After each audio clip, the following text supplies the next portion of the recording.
Hello, I'm M Gianfranco, and you're listening to M Gianfranco Podcast. Today's topic, storytelling and the fundamentals of a good story. I'm here with Alex Saunders. Nice to meet you. We will also be joined by Caden DeMatcha at certain points throughout the podcast. He's not here with us personally, but he will drop in every now and then. Hello everyone, my name is Caden and I am an amateur actor / writer.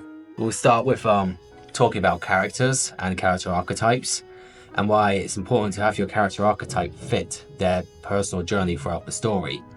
I'd like to start us off by using an example of a bad character archetype. We all shit on She-Hulk for good reasons, but generally her character is fundamentally just wrong. She is treated as a flat archetype, and therefore she is in the right from the start. But the problem is, what we see throughout the story does not show this. You know, we see her complaining about the issues of being a woman, and there are issues about that. But then we see her talking down to like Bruce Banner despite his trauma, and that isn't becoming of a flat archetype. A flat archetype isn't someone who has to grow throughout the story. They're someone who impacts the world around them throughout the story. They are, from their start, right. A good case of this is Superman. He is a flat archetype. Many people say that makes him boring, but it's about the world around him, really, and how he impacts other people, like his enemies like Lex Luthor, or his friends like Jimmy Olsen and Lois Lane.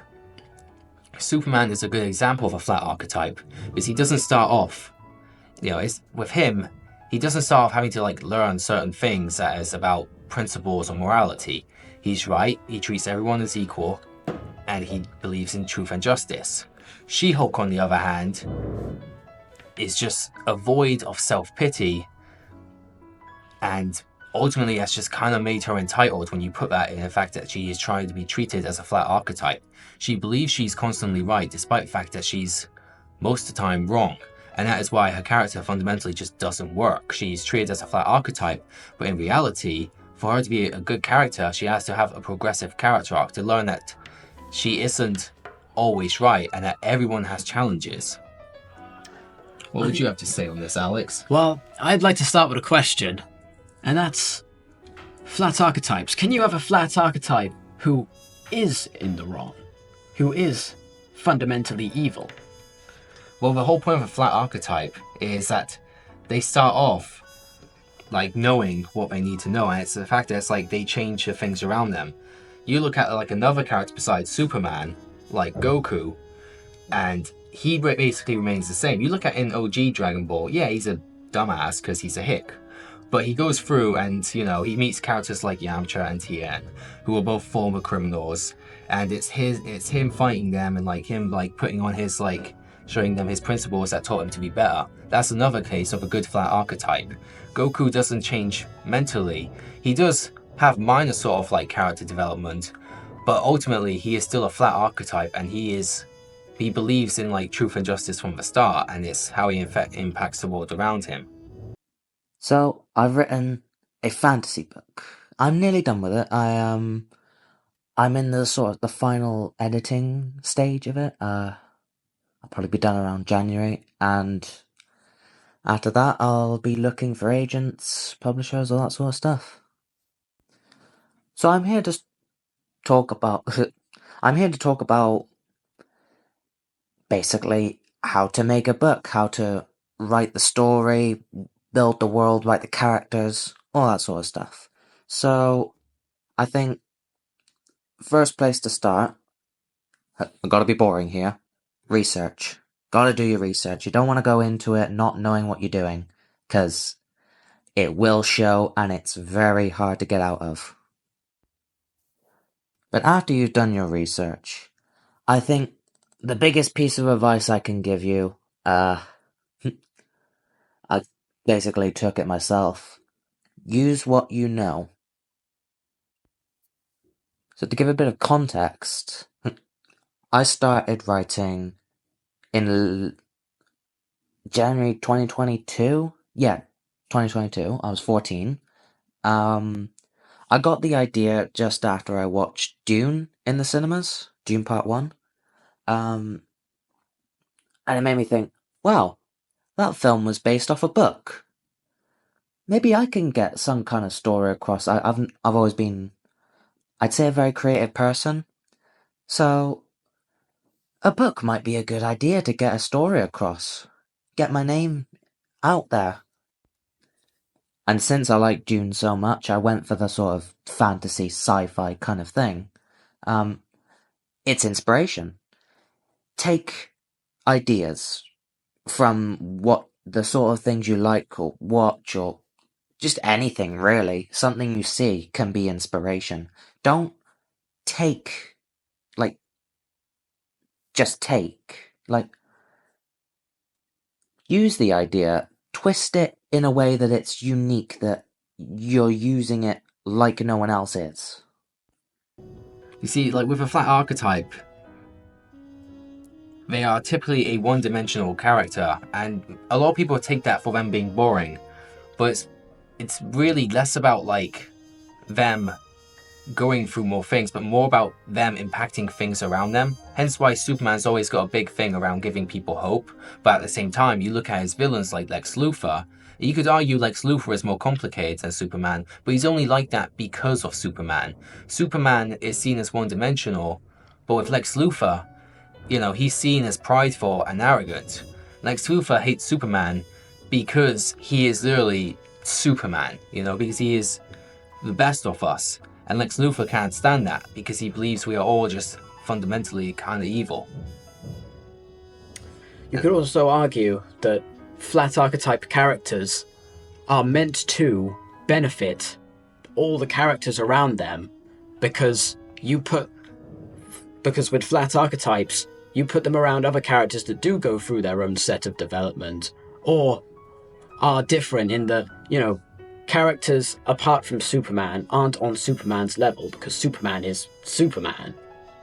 That can really highlight the more human side of other characters because you put them side by side with a character that doesn't really have to, a character like Superman doesn't have to hone his skills throughout his personal journey because he has those powers from the start.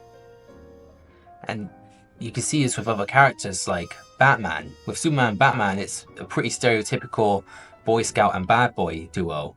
But it's the fact that you see Batman they both have a sense of justice and they both are heroes, but how they go about it are completely different. Superman wears bright colors because he's got all the power, and Batman has to blend in and rely on gadgets all the time. It doesn't take away from either one of those characters that it's different. But Batman isn't a flat archetype. He's someone who has a sort of journey and he goes on. We see his sort of development when he starts acquiring the Robins and whatnot. And with Superman, even with him being a flat archetype, it kind of serves it better because the other characters. A flat archetype needs a good roster of side characters. And with Superman, it would be boring if everyone else was just as one-dimensional as he is. But with Superman, it works that he's one-dimensional and he's full of characters that aren't, because Superman's a role model. And he's supposed to give people hope. We were complaining about this all the time on the film with stories, and that was we got the mics on. That's because we brought up.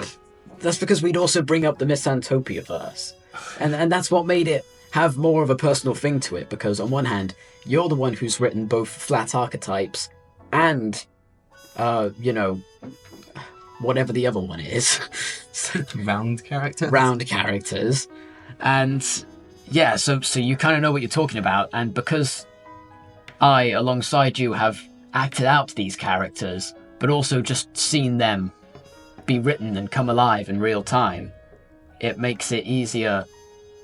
It's made it easier to understand characters like that. How, if anything, with Superman and Batman, I guess if people would have seen Muspin Rats, they'd know this. Yeah, I guess you put Vincent and Vito together. Yeah, in the Studentverse version, people might almost see Vito as Vincent's sidekick, but I guess the one thing that always remained the same from what it was intended was Vito, almost seems as if he has more of a personal, character development with all the mental challenges he kind of goes through, as opposed to Vincent, whose one challenge is the Bandit King. You know, how much of a hold he had on his life. But those two character arcs did complement each other well, because because they both, for a brief point in the movie, go through the same things. You know, they both went through Jack Moretti, they both went through the Ratti Sotterrane and having that whole thing. Yeah. And you know, it's funny because character archetypes aren't just decided by like a physical challenge. Like a lot of people say Superman's boring because he can't lose, which is silly because like, you know, he's almost losing to like Lex Luthor. He's got villains like Doomsday and like Apocalypse. You know, it's like so many opponents like Superman struggles with. You know, but it's like it's funny because having like a character have a challenge doesn't stop them from becoming a flat archetype. And you know, with Superman, he could never lose. He could find it really easy, or he could always win. But it doesn't like take away from his like sort of main sort of story here. And it's like it's the same with other characters. Like you can have a physical challenge, and I think that gives a sense of spectacle. But at the same time, it's, you know, when it comes to their actual character arc, that's kind of more of an example of like, you know, their mental sort of challenge. With some characters, their point of the story is to get stronger, and therefore it makes sense that they have a physical challenge to step up to. You know, you look at like Daniel LaRusso in like Karate Kid, and it's like, you know, it's not like we necessarily see him change as a person through Karate Kid, but we see him have to like, you know, get stronger. And this does come with like changing as a person. He learns to be a bit more brave about things and more confident, but, you know, fundamentally it's there as like he improves as like a fighter, but we also mainly see his friendship with Mr. Miyagi.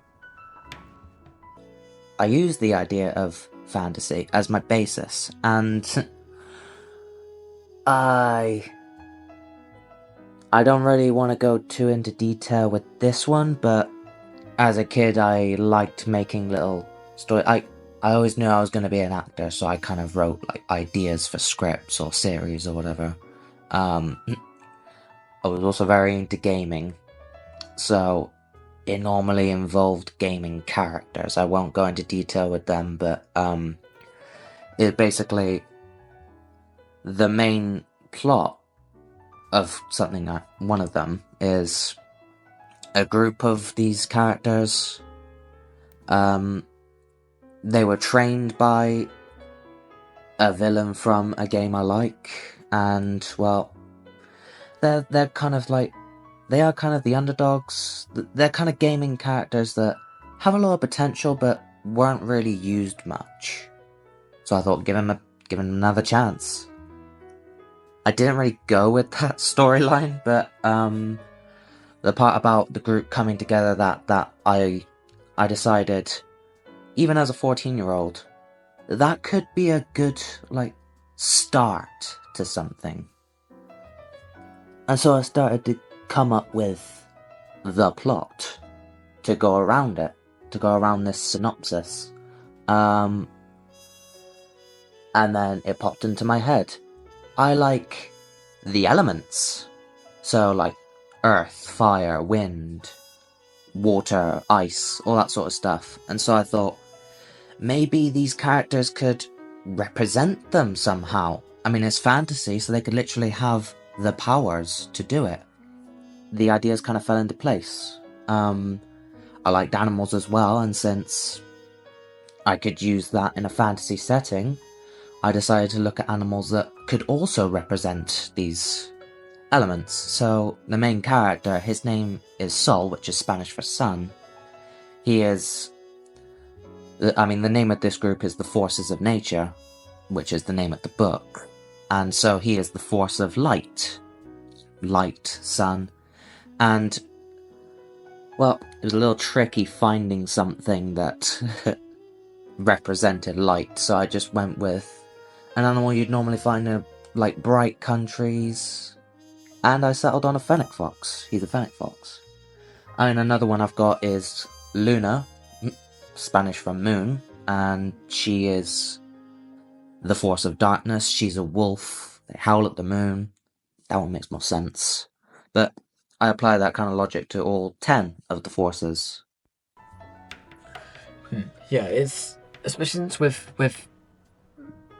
flat archetypes, and just when it comes to people who talk about certain characters that when they say, oh, it would be boring that they win against everyone, that's meant to be the point with most characters. Superman would never struggle against a group of average people.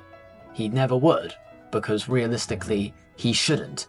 That's why you take these characters seriously most of the time, is because, you know, good characters that are meant to be strong, and especially characters that even have their character arc tied to what their power's meant to be. It's always a bit, it would be difficult to take a character like that seriously if they were letting random goons one-up them, you know? Yeah, and it's like, that's the thing. A lot of people try to say, like, oh, Superman should go through these, like, sort of, like, physical challenges, or they should make him weaker. And that is kind of like why we've got, like, the introduction of kryptonite, which was a benefit, but at the same time, then we got cases where Superman just gets outright beaten in fights he shouldn't lose in, and that just kind of takes away, ironically, a sense of realism. This is coming from, like, a story like Superman where he's shooting lasers from his eyes. That's sort of something that we set as a sort of ground rule, and this is a great, like, intuition into the next part of, like, the rules of a world with storytelling. But it's like with Superman, yeah, he shoots lasers and he breathes frost and he can, like, fly and all that, but ultimately those are sort of the rules that are established to us, so we know this is what he's capable of. Then in some comics we get him pulling entire, like, multitudes of planets around to a new solar system and just keeping a black hole shut just between his hands, and it's like he can do all this, but then we see him, like, struggle against city level opponents, and that's fair because we need we need a good fight for the spectacle, but at the same time it doesn't make sense, which is why we always getting, like, stronger opponents for Superman, like Doomsday and Darkseid, to really give Superman a challenge that makes sense. But at the same time, it always slightly takes away from Superman if we see him losing to a goon, because this affects people like Darkseid. If Superman's struggling against, like, a normal city level opponent, but then we see him going toe to toe with literally the God of Death in the DC universe, it's like, okay, how about we just get this goon to go take out Darkseid? Woohoo! It takes away from it. This was included in, like, Must Be Masked a lot, Like, I remember when, like, the actor playing Alexis was like, hey, so how come, like, Vincent survived a punch from Jack Moretti, but Alexis didn't? And that's because, ultimately, there's always going to be a power level to a character. That's sort of set in as a rule, With all stories, they got their rules, like, it's kind of like a sort of unspoken law between the reader and the author that this world is kind of like ours, but has slightly different things that aren't realistic to ours, but still set in a sort of Earth, And it's like, we see that a lot with, like, characters, that they have these rules that it's like, okay, you see, like, a character survive something that's, like, generally gonna would, like, survive an injury that would kill someone instantly usually, but they hold out for pure willpower. It doesn't matter how much of a willpower you have. You could be an MMA champion and you get shot through the heart. You're not going to fight through it just through pure martial arts. But in the context of a story, that is a sort of rule that is, like, established, that they can have their second wind, that they could have their final push, even if it seems like they're literally on death's door, and that creates great spectacle. It gives us something to look up to with these characters. It shows their sort of strength. Yes, it's not realistic, but we as the audience overlook this because these are almost the sort of ground rules that have been established for that world. You look at Harry Potter, and personally I'm not a fan of Harry Potter, but just because of that, it's like, I'm not gonna go, I don't like Harry Potter because there's magic and magic's not in the real world, because in that world it's established that there's magic, and there's rules behind that magic. And it's the same with a lot of things. you look at like Dragon Ball, and it's established about their sort of rules, about how their ki works, and how like sensu beans work and all that. It's like, because of this, we see sensu beans heal a hole through someone's chest. We just take that for granted. Sensu beans can heal arms. It's not realistic at all. That doesn't make any sense. But it's been established to the world. And it's very important to follow your own world rules, because there'll be times when it's like, that will decide on whether something happening is good or bad. It kind of plays back into Superman losing to an average goon, making no sense. But this common mistake is actually more seen in speedster characters like the Flash or Quicksilver. Characters who are seen slowing time down to a nanosecond, a whole time in a bottle thing. And at that point on, it's like, how are these characters getting caught off guard if they are so fast, bullets freeze for them? And that sort of thing is like, that's when the story's forgotten its own ground rules. You look at CW Flash, and he's losing to a man with a popsicle gun, and it's like, seriously? This guy was slowing time down to a halt in the previous episode just to have a casual conversation to someone, and now he's like slipping around on an ice ring like a monkey. It's like, Jesus Christ, And yeah, you can still make up like reasons for that. Maybe the Flash didn't lock in that day.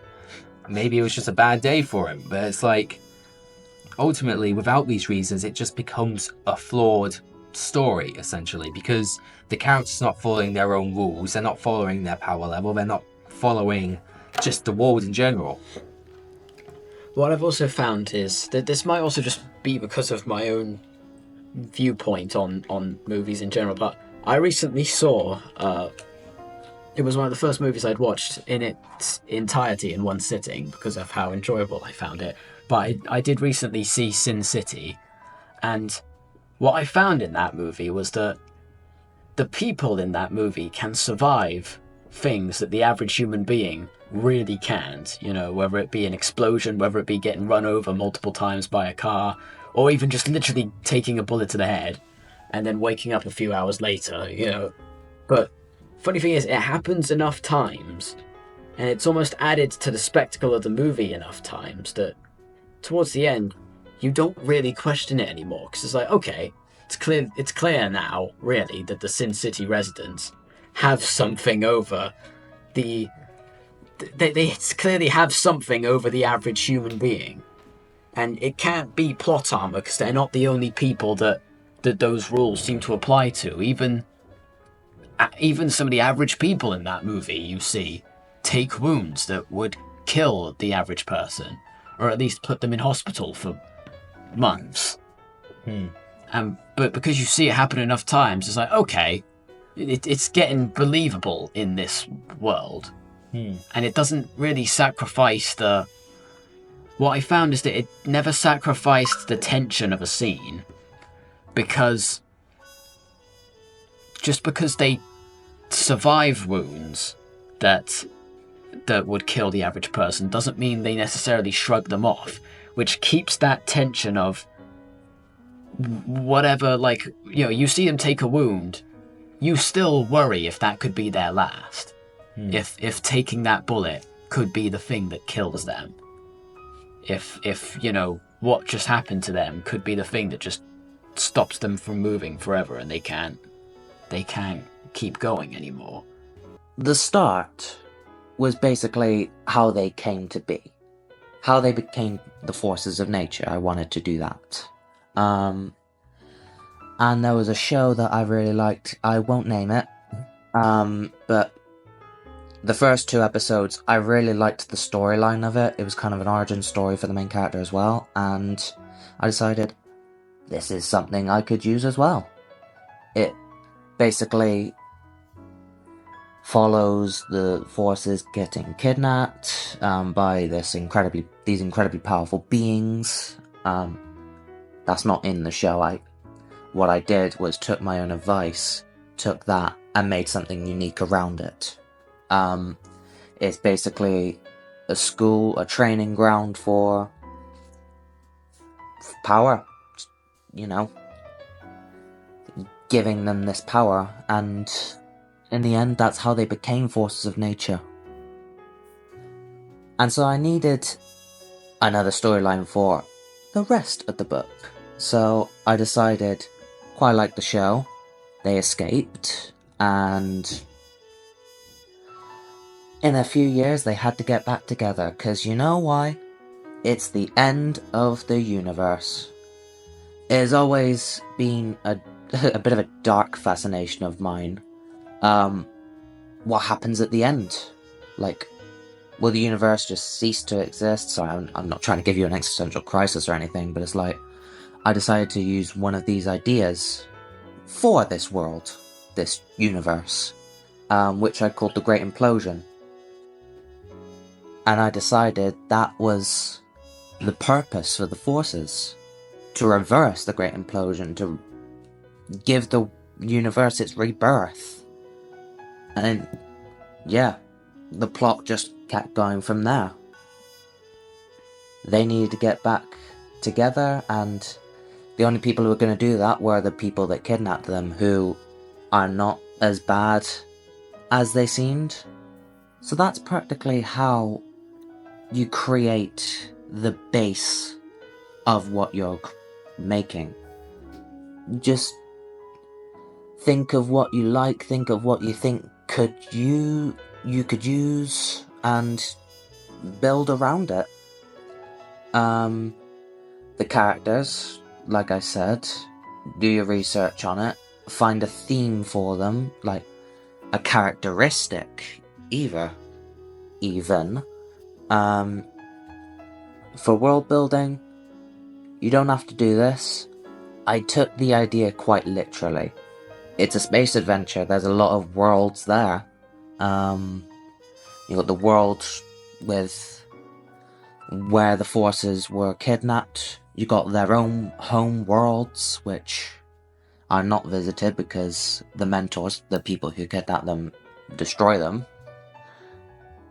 Yeah, it's hard to say they're not very good when it doesn't really sound like they're good, but trust me, it does work.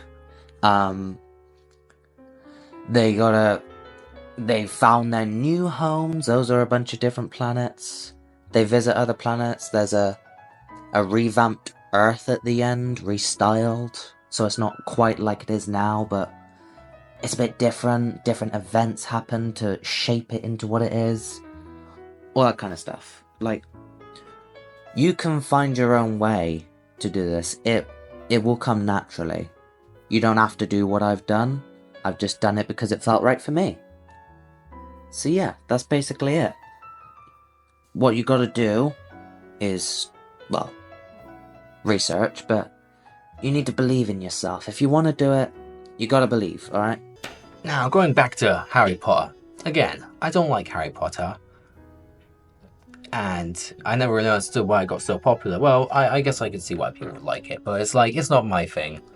I'm not a big fan of like magic or supernatural elements. That's funny coming from a guy who has basically just been glazing Superman and Goku for this whole podcast, but I guess I just kind of like their sort of power scaling more. It has a sort of more rules that I like to it. But back to Harry Potter, and the point I want to make here is, you look at their world, and they got Hogwarts, that is like entered through a magical train station or whatever, and they got like other locations that's like, okay, through like, you know, you look at the map of the world, where is this? It's like, what is it, just a hidden island in the middle of like the Pacific?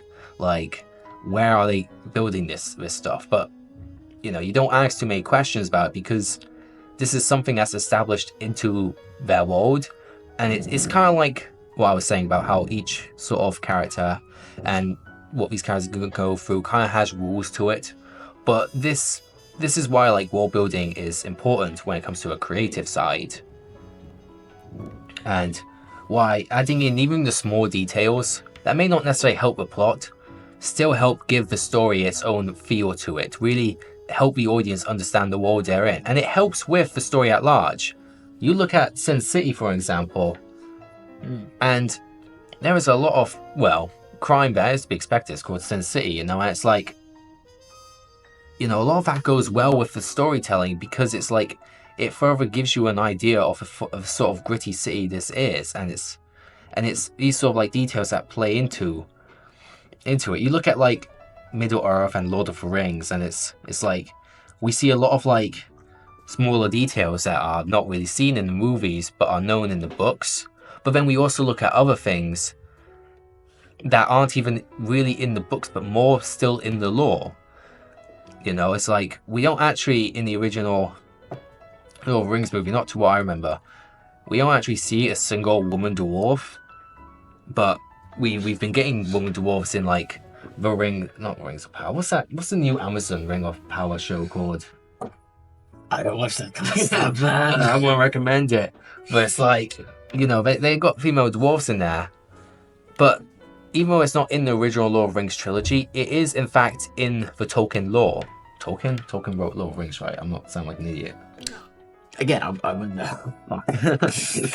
It's established in like Tolkien's lore that woman dwarves still have beards. And that is like something we don't see in the movies, but it's known as a key feature of that world, and it adds more detail to that world that makes it feel it's like it's its own thing.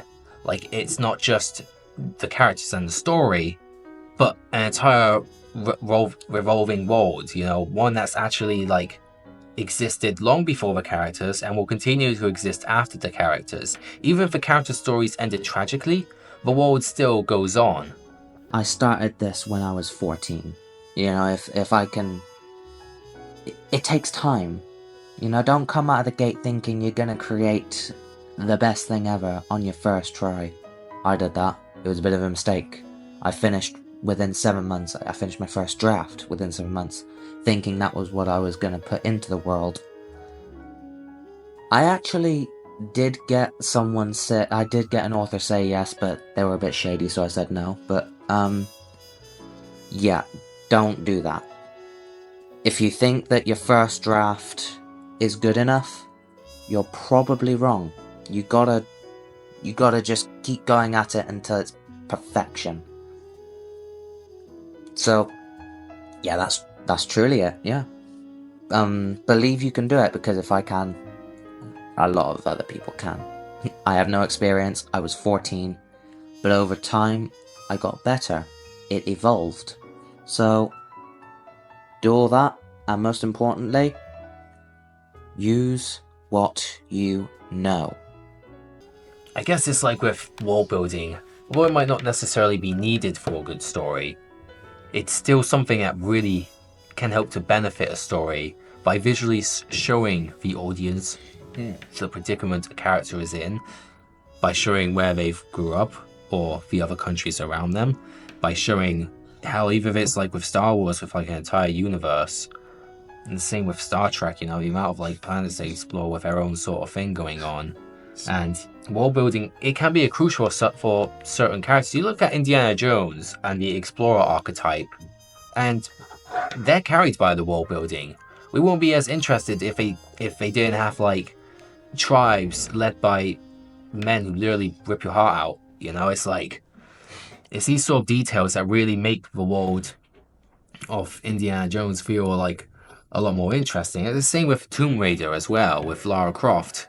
Like, both Indiana Jones and Lara Croft, it's like, they're not bad characters at all, you know, but they're explorer archetypes. They go on adventures, and they get mixed up in things, and that's what's, you know, it's their sort of, like, world of what they go through, which is, like, what kind of, like, affects them. They're a sort of character that, in a way, it's almost kind of like a flat archetype in a way, because they don't necessarily have to go on, like, some sort of character journey. They can, and that can like help add more to it, but it's not necessarily important to having a good story with characters like that.